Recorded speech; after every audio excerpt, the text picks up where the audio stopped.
Can you imagine a scenario in which the U.S. Treasury defaults on its sovereign debt? No, not in nominal terms. No, they will always print the money, in my opinion. I want to flip over to my screen now and show you a chart of the DXY. So the DXY, as you know, is the dollar measured in against a basket of other currencies.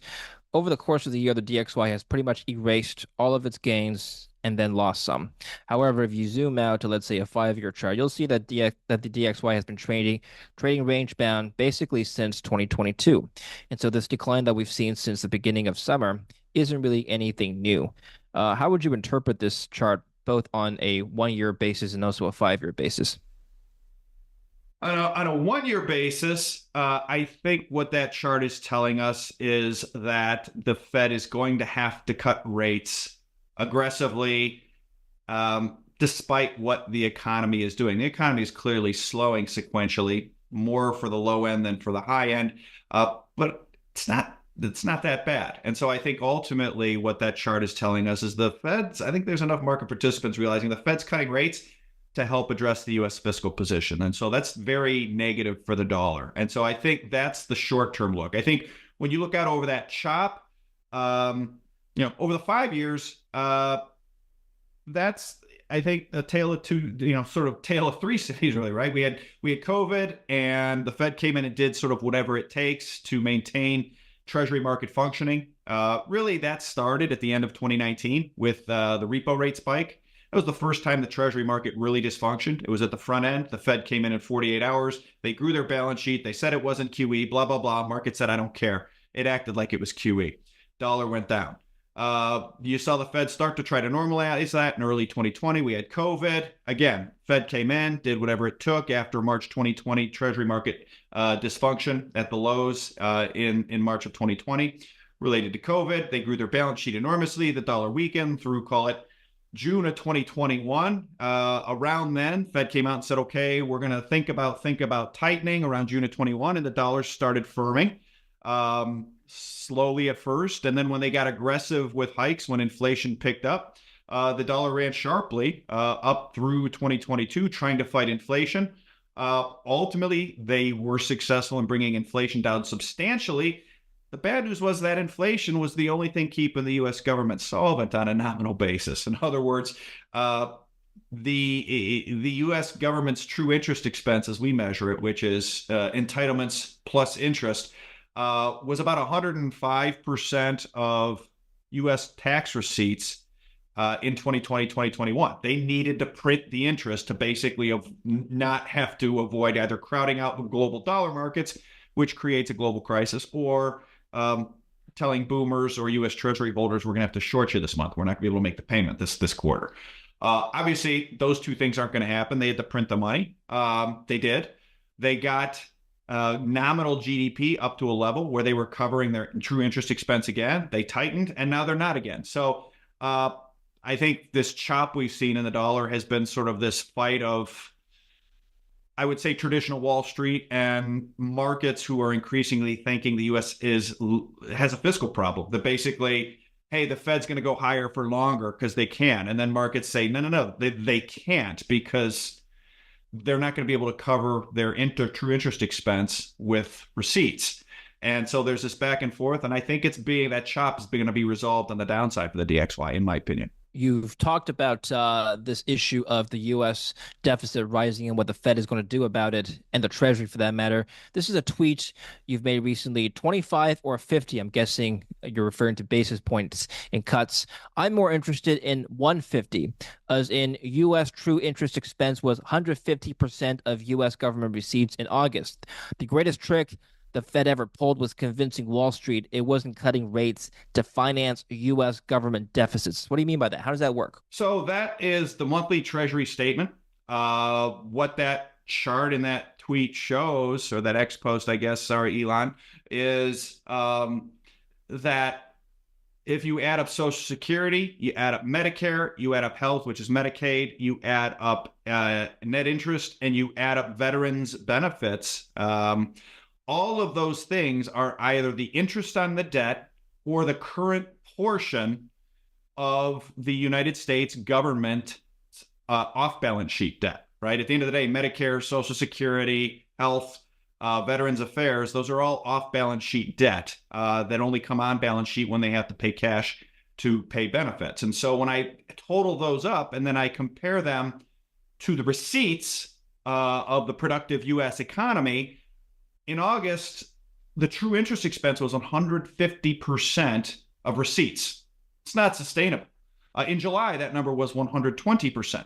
These are smaller months. September should be a bigger month, but on a year-to-date basis, fiscal year-to-date, which ends in September, so we got 11 months behind us, that number is 95% on a full year basis, 11 to 12 months. So you're basically, the United States government's receipts are covering the true interest expense items and basically nothing else. Not defense, not labor, not education, not national parks, not transportation, none of that stuff. That's how bad the fiscal situation is. And I think that is the reason why, when I make the tongue-in-cheek reference to Kaiser Soze and the usual suspects, is I look at a lot of the discussion on Wall Street around what the Fed's doing and why they're doing it, and I think it completely misses the point.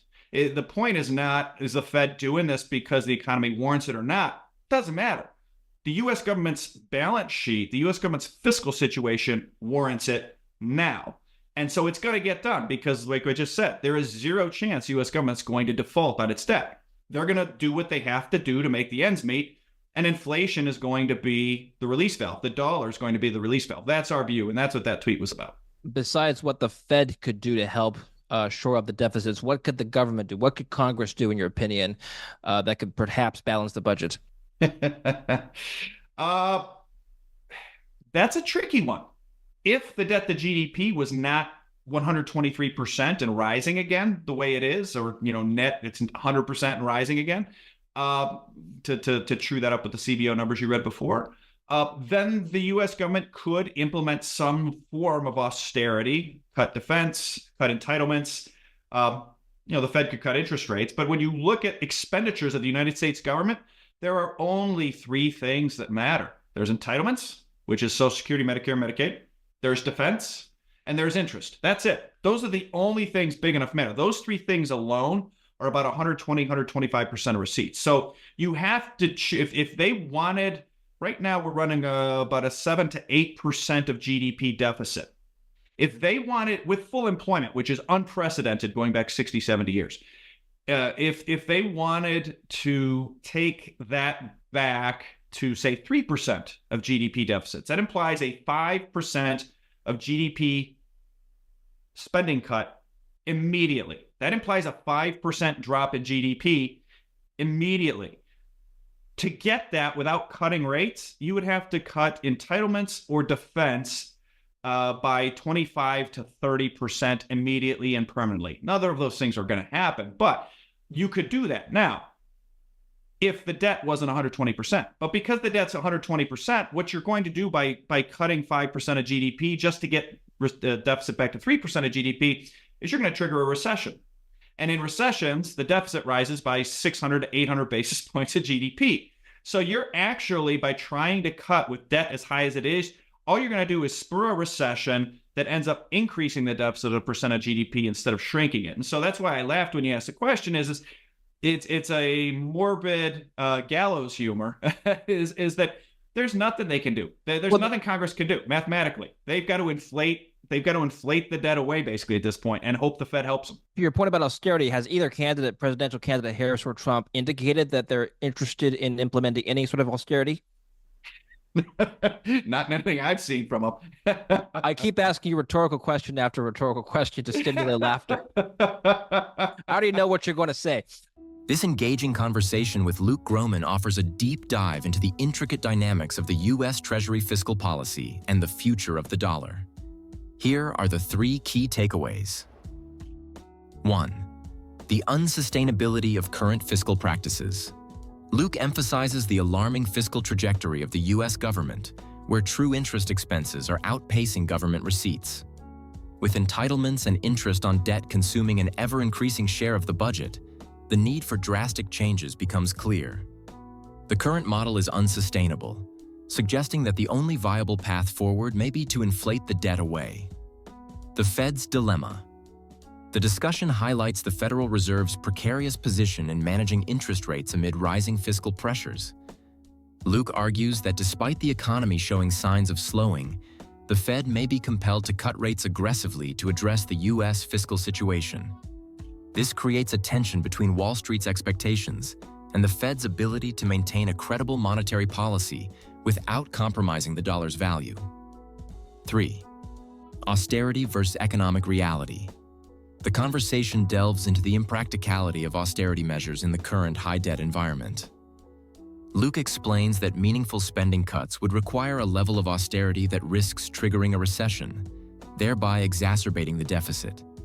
This cyclical challenge poses a significant obstacle to any potential fiscal reforms, leading to a reliance on inflation as a means of balancing the budget. What are your thoughts on this critical discussion about the U.S. fiscal landscape?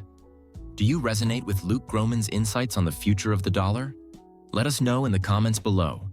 If you find this content valuable and wish to see more discussions like this, please like this video and subscribe to our channel. Until next time, keep learning and keep stacking.